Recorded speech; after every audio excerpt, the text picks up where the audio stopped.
इस विस्तृत विश्लेषण में स्वागत है। हमारा लक्ष्य हमेशा की तरह यही है कि जो जटिल जानकारियां होती है ना, मतलब जो बहुत कॉम्प्लेक्स डेटा होता है, उसे आसानी से समझा जाए और हाँ, कुछ बेहतरीन आहा मोमेंट्स भी दिए जाएं। बिल्कुल। और आज की जो तारीख है वो है रविवार 1 मार्च 2026। हाँ, तो आज का हमारा मिशन बहुत ही स्पष्ट है।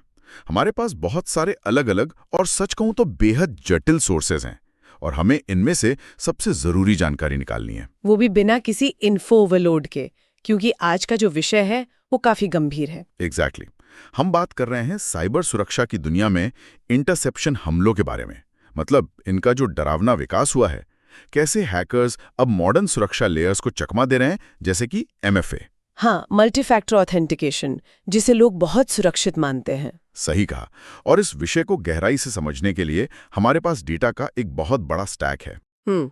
इसमें ग्रुप IB और क्रिप्टिका की विस्तृत रिपोर्ट शामिल है, जो सीधे तौर पर एडवर्सरी इन द मिडल यानी AIM पर बात करती हैं। और इसके साथ ही हमारे पास DNS फिल्टर और Z-स्केलर का क्लासिक MITM डेटा भी है। हाँ, और वेक्ट्रा AI की NDR रिपोर्ट, साथ ही SSH टेरापिन हमले पर एक पूरा विकिपीडिया पेज। और तो और 5G नेटवर्क स्लाइसिंग पर आया हुआ एक बिल्कुल नया रिसर्च पेपर भी हमारे पास है। मतलब आज डिस्कस करने के लिए बहुत कुछ है। बिल्कुल है। चलिए इसको थोड़ा विस्तार से समझते हैं, क्योंकि जब साइबर सुरक्षा की बात होती है ना, तो अक्सर लोगों के दिमाग में वही पुरानी फिल्मों वाले हैकर्स आते हैं। अरे हाँ, वो जो हुडी पहनकर बैठे होते हैं। हाँ, जो किसी कैफे में बैठे हैं, पब्लिक वाईफाई पर छिप कर लोगों के पासवर्ड चुरा रहे हैं। हाँ। लेकिन ऐसा लगता है कि अब वो दौर काफी पीछे छूट गया है। ये बिल्कुल सही कहा। उस पुरानी दुनिया के हमलों को ही साइबर सुरक्षा की भाषा में classic man in the middle या MITM अटैक कहा जाता था। इसे ऐसे समझा जा सकता है कि मान लीजिए कोई डाकिया किसी खत को बीच रास्ते में खोलकर पढ़ ले। अच्छा। हाँ, उसमें लिखी जानकारी वो नोट कर ले और फिर वापस लिफाफे में डालकर आगे भेज दे। भेजने वाले और पाने वाले दोनों को भनक भी नहीं लगती थी कि किसी ने बीच में उनकी निजी बातें पढ़ ली हैं। तो मतलब नेटवर्क के बीच में बैठकर डेटा चुराना। बिल्कुल।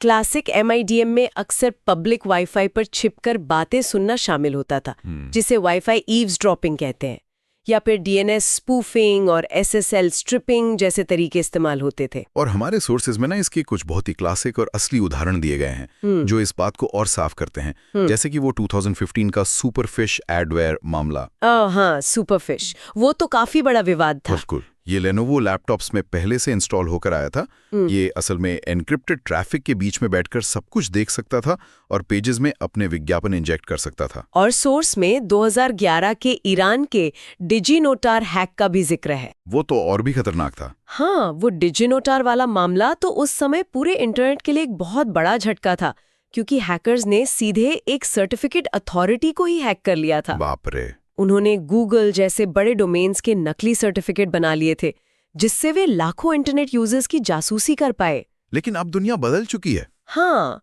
और यहाँ जो सबसे दिलचस्प बात है वो ये है कि जैसे जैसे इंटरनेट पर HTTPS और एन्क्रिप्शन आम हो गए, वो क्लासिक नेटवर्क इंटरसेप्शन लगभग बेकार हो गया। मतलब उस डाकिये का खेल खत्म। एग्जैक्टली। एन्क्रिप्शन ने उस डाकिये को खत तो पकड़ा दिया, लेकिन खत अब ऐसी भाषा में लिखा होता है जिसे वो पढ़ ही नहीं सकता। तो फिर जब हैकर्स नेटवर्क लेयर पर वो खत नहीं पढ़ पाए तो उन्होंने क्या किया? क्या उन्होंने सीधा एन्क्रिप्शन को तोड़ने की कोशिश की? नहीं, क्योंकि एन्क्रिप्शन को तोड़ना बहुत मुश्किल और बहुत ज्यादा समय लेने वाला काम है। इसलिए हैकर्स ने एक नया और स्मार्ट तरीका खोजा। अच्छा। उन्होंने नेटवर्क लेयर पर डेटा चुराने की कोशिश ही छोड़ दी। इसके बजाय उन्होंने सीधे ऑथेंटिकेशन पर, यानी हमारी डिजिटल पहचान पर हमला करना शुरू कर दिया। तो ऑथेंटिकेशन बाईपास। हाँ, जब कोई इंसान सिस्टम को ये साबित करने की कोशिश कर रहा होता है कि वो कौन है, हैकर्स ठीक उसी समय हमला करते हैं। और यहीं से जन्म हुआ एडवर्सरी इन द मिडल यानी AITM का। यहाँ पर बात सच में बहुत दिलचस्प हो जाती है, क्योंकि AITM में हैकर्स को किसी का पासवर्ड चाहिए ही नहीं, उन्हें बस वो सेशन कुकी चाहिए। बिल्कुल सही पॉइंट पकड़ा। हमारे सोर्सेज ने इस हमले को 3 चरणों में बांटा है। पहला चरण है ल्योर यानी लालच देना। इसमें एक फिशिंग लिंक या QR कोड भेजा जाता है जो बिल्कुल असली लगता है। दूसरा चरण है रिवर्स प्रॉक्सी और तीसरा है अकाउंट टेकओवर। एकदम सटीक। तो ये जो रिवर्स प्रॉक्सी है, ये आखिर काम कैसे करती है और इसमें वो MFA जो इतना सिक्योर माना जाता है वो कैसे बाईपास हो जाता है? इसे एक एनालॉजी से समझते हैं।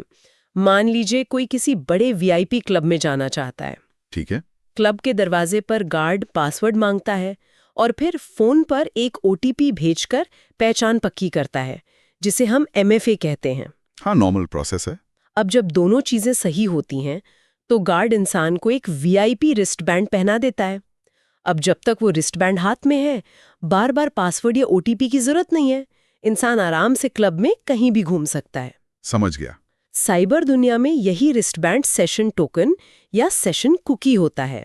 यानी हैकर को वो पासवर्ड या MFA कोड नहीं चाहिए, उसे सीधा वो VIP रिस्टबैंड चाहिए ताकि वो बिना रोक-टोक के सिस्टम के अंदर घूम सके। एकदम सटीक। जब कोई इंसान असली दिखने वाले उस नकली रिवर्स प्रॉक्सी पेज पर लॉगिन करता है तो वो पेज असल में एक पारदर्शी शीशे की तरह काम करता है। मतलब यूजर को लगता है वो सीधे वेबसाइट से बात कर रहा है। हाँ, इंसान अपना पासवर्ड और MFA कोड डालता है और वो रिवर्स प्रॉक्सी उसे तुरंत असली वेबसाइट जैसे माइक्रोसॉफ्ट या गूगल को पास कर देती है। और असली वेबसाइट को लगता है कि सही इंसान लॉगिन कर रहा है। बिल्कुल। तो वेबसाइट वो सेशन टोकन जारी कर देती है, जिसे इन सोर्सेज में प्राइमरी रिफ्रेश टोकन या PRT कहा गया है। और क्योंकि वो रिवर्स प्रॉक्सी बीच में बैठी है तो वो उस टोकन को यूजर तक पहुंचने से पहले ही बीच में चुरा लेती है। हाँ, वो टोकन चुरा लेती है और सेशन हाईजैक हो जाता है। और सबसे डरावनी बात यह है कि ग्रुप IB और क्रिप्टिका की रिपोर्ट्स बताती हैं कि ये PRT टोकन 30 दिनों तक वैध रह सकता है।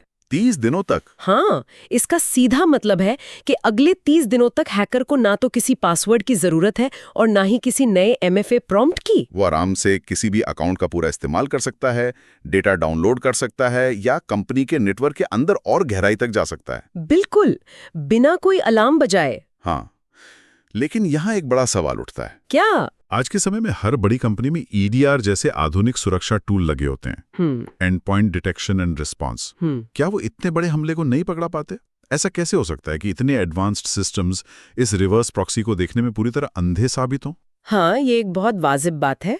मतलब देखा जाए तो EDR क्यों फेल हो जाता है, इसका तकनीकी कारण ये है कि EDR लैपटॉप या मोबाइल फोन की निगरानी कर रहा होता है। एंड पॉइंट की निगरानी? हाँ, वो देखता है कि सिस्टम में कौन सी फाइल डाउनलोड हो रही है या कौन सा प्रोसेस चल रहा है।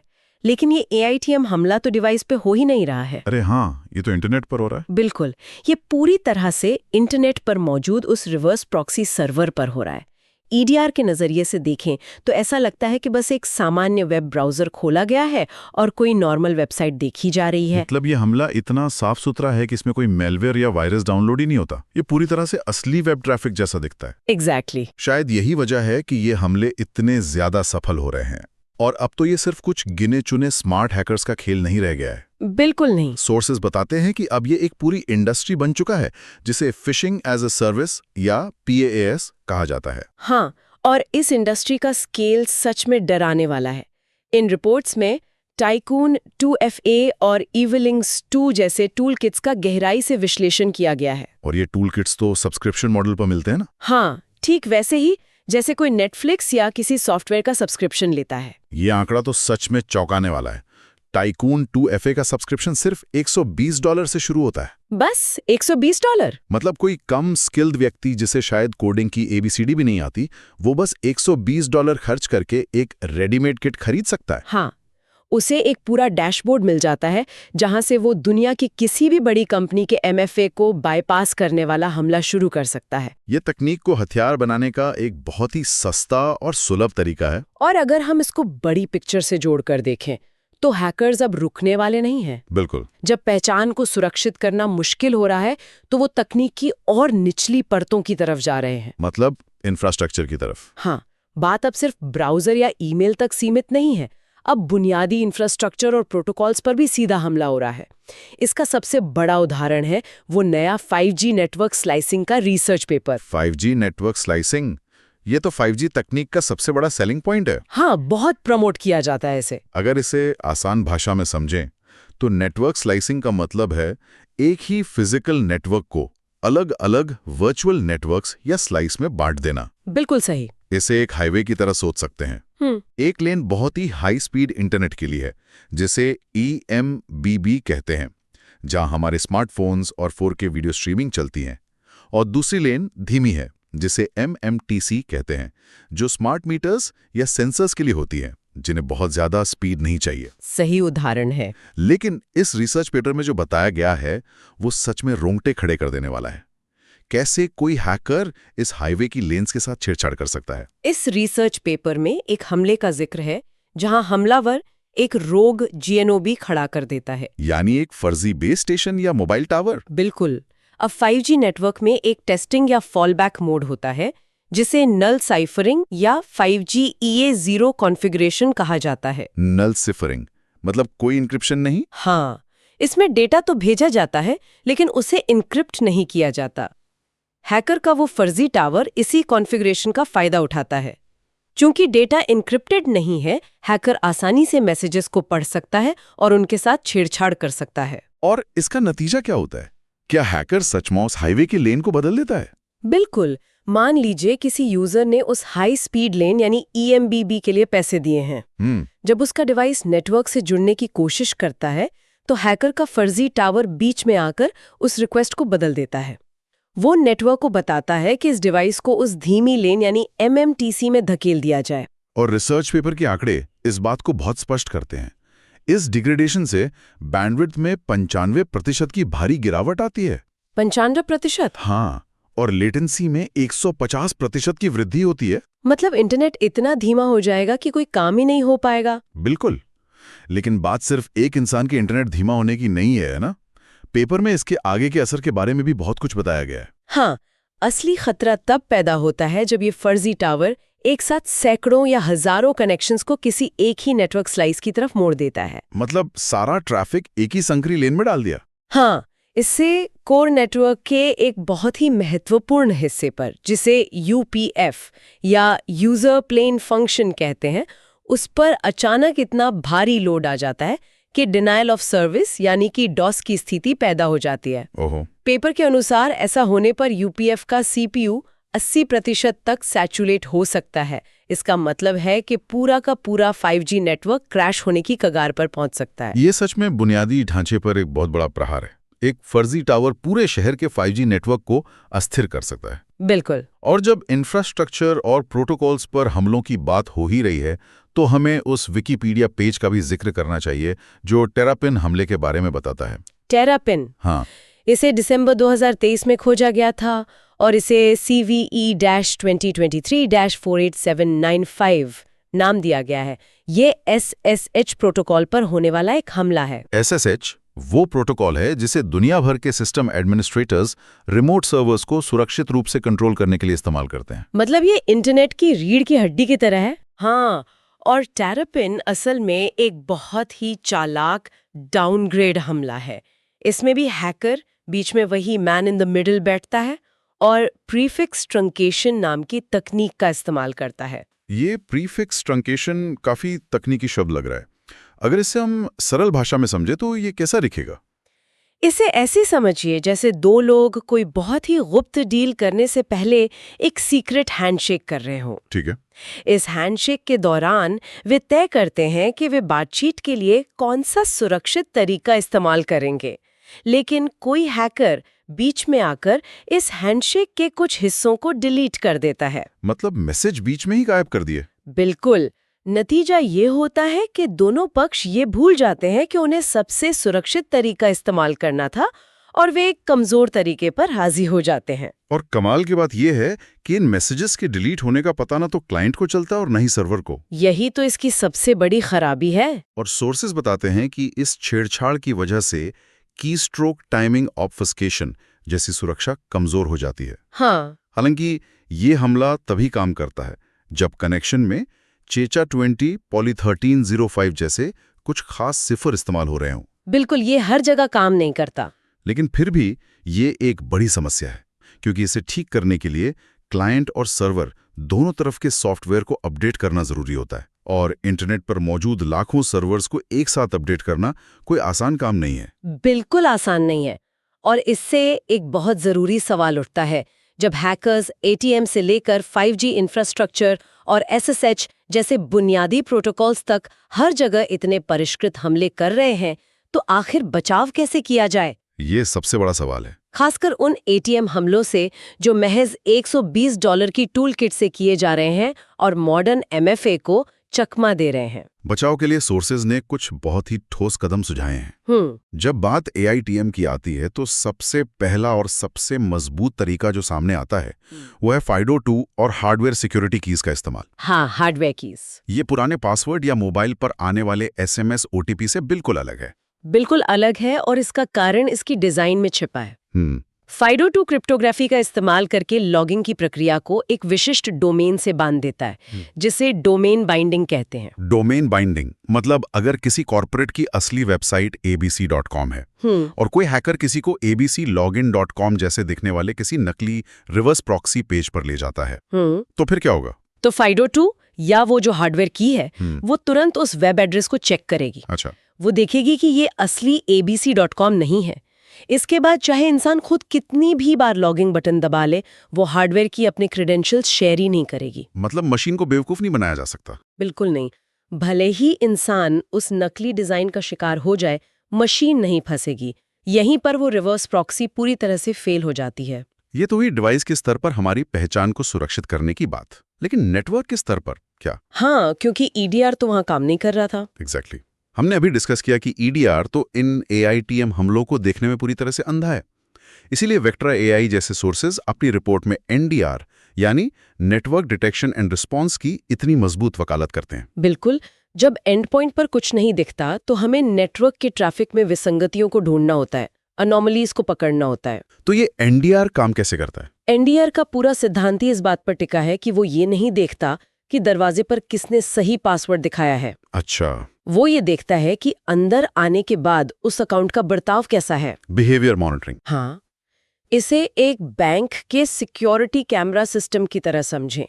अगर कोई बैंक में सही ID कार्ड दिखाकर अंदर आता है, लेकिन फिर वो स्की मास्क पहनकर तिजोरी की तरफ भागने लगता है, तो कैमरा सिस्टम उसे तुरंत खतरे के रूप में पहचान लेगा। बिल्कुल। NDR भी नेटवर्क ट्रैफिक में यही करता है। इसका सबसे बेहतरीन उदाहरण है इम्पॉसिबल ट्रैवल या असंभव यात्रा। ये असंभव यात्रा वाला कॉन्सेप्ट समझने में बहुत ही सीधा और प्रभावशाली है। हाँ, बहुत ही लॉजिकल है। मान लीजिए किसी अकाउंट का लॉगिन सुबह 10 बजे न्यूयॉर्क से होता है और फिर ठीक 2 मिनट बाद उसी अकाउंट का इस्तेमाल करके टोक्यो से भी लॉगिन हो जाता है, जो कि फिजिकली इम्पॉसिबल है। एग्जैक्टली। इंसानी तौर पर 2 मिनट में न्यूयॉर्क से टोक्यो पहुंचना किसी भी हाल में संभव नहीं है। NDR इस इम्पॉसिबल ट्रैवल को तुरंत नेटवर्क लेवल पर पकड़ लेता है और अलर्ट जारी कर देता है, भले ही उस हैकर ने MFA पास क्यों ना कर लिया हो। बिल्कुल सही। और सिर्फ लोकेशन ही नहीं, NDR बहुत सी बारीक चीजों पर भी लगातार नजर रखता है, जैसे कि डिवाइस के फिंगरप्रिंट में कोई अचानक बदलाव आना या यूजर एजेंट स्ट्रिंग का बदल जाना। मतलब अगर डिवाइस अचानक से बदल जाए। हाँ, मान लीजिए अगर कोई व्यक्ति हमेशा मैकबुक और सफारी ब्राउजर से लॉगिन करता है और अचानक उसका सेशन टोकन किसी अज्ञात लिनक्स मशीन से या किसी क्लाउड सर्विस से इस्तेमाल हो रहा है, तो ये तो बहुत बड़ा रेड फ्लैग है। बिल्कुल। NDR तुरंत इस विसंगति को फ्लैग कर देगा कि यहाँ कुछ गड़बड़ है। यानी आज के समय में सिर्फ एक सुरक्षा टूल के भरोसे बैठना एक बहुत बड़ी भूल हो सकती है। हाँ, डिफेंस इन डेप्थ होना बहुत जरूरी है। सही कहा। एंड पॉइंट्स पर सुरक्षा हो, आइडेंटिटी को बचाने के लिए FIDO2 हो और नेटवर्क के बर्ताव पर नजर रखने के लिए NDR जैसे सिस्टम्स हों। बिल्कुल। तो इन सब का आखिर मतलब क्या है? अगर हम आज की इस पूरी चर्चा का निचोड़ निकालें तो एक बात बिल्कुल साफ हो जाती है। साइबर सुरक्षा का मतलब अब सिर्फ नेटवर्क के इर्द गिर्द एक बड़ी दीवार खड़ी करना नहीं रह गया है। हाँ, वो दीवार वाला कॉन्सेप्ट पुराना हो गया है। क्योंकि हैकर्स अब उस दीवार को तोड़ने के बजाय उसके ऊपर से छलांग लगाना या सीधा आइडेंटिटी का चोला ओढ़कर दरवाजे से अंदर आना सीख गए हैं। और इसीलिए अब असली लड़ाई डिजिटल पहचान और उस सेशन को सुरक्षित रखने की है। एकदम सच। और इस विषय की जानकारी होना आज के डिजिटल युग में बेहद जरूरी है। जब लोग इन बारीक डिजाइन्स, रिवर्स प्रॉक्सी और हैकिंग के इन नए तरीकों को समझेंगे, तभी वो उन एडवांस्ड फिशिंग लिंक्स को पहचानने में सक्षम होंगे। बिल्कुल। अगर अचानक से कोई ऐसा MFA प्रॉम्प्ट आता है जिसकी आपने कोई रिक्वेस्ट नहीं की थी, तो उसे सिस्टम का कोई ग्लिच नहीं समझना चाहिए, उसे इग्नोर नहीं करना चाहिए। हाँ, बहुत मुमकिन है कि कोई हैकर बैकग्राउंड में उस अकाउंट का सेशन कुकी चुराने की कोशिश कर रहा हो। जागरूकता ही वो पहली ढाल है जो इन हमलों को रोक सकती है। बहुत सही बात कही। अब इस गहरे विश्लेषण को खत्म करने से पहले एक बहुत ही महत्वपूर्ण और सोचने वाली बात छोड़कर जाते हैं। आज हमने देखा कि डिजिटल पहचान अब केवल पासवर्ड पर नहीं, बल्कि उन अस्थायी सेशन टोकन्स पर गहराई से निर्भर करती है। लेकिन अगर हम भविष्य की तरफ देखें तो क्या होगा? मतलब आगे क्या होने वाला है? हाँ, कल्पना कीजिए एक ऐसा समय जब बायोमेट्रिक जानकारी जैसे फिंगरप्रिंट, आंखों का रेटिना स्कैन या चेहरे का डेटा पूरी तरह से इन कंटिन्यूअस सेशन स्ट्रीम्स का हिस्सा बन जाएगा। जो कि बहुत जल्द होने ही वाला है। और अगर तब कोई हैकर एटीएम या किसी और एडवांस्ड तरीके से उस पूरे बायोमेट्रिक सेशन को ही हाईजैक कर ले, तो उसका समाधान क्या होगा? ये तो बहुत डरावना ख्याल है। बिल्कुल, पासवर्ड तो हम मिनटों में बदल सकते हैं, एमएफए को रीसेट किया जा सकता है, लेकिन क्या फिंगरप्रिंट को रीसेट किया जा सकता है? क्या आंखों का रेटिना बदला जा सकता है? नहीं, वो तो संभव ही नहीं है। जब हमारी शारीरिक पहचान ही एक डिजिटल टोकन बन जाएगी, तो उस टोकन की चोरी के परिणाम क्या होंगे? ये एक ऐसा सवाल है जो तकनीक के तेज विकास के साथ और भी गहरा होता जा रहा है और जिस पर बहुत ही गंभीरता से विचार करने की जरूरत है। बिल्कुल। आज के विस्तृत विश्लेषण में बस इतना ही। सुरक्षित रहें और सतर्क रहें।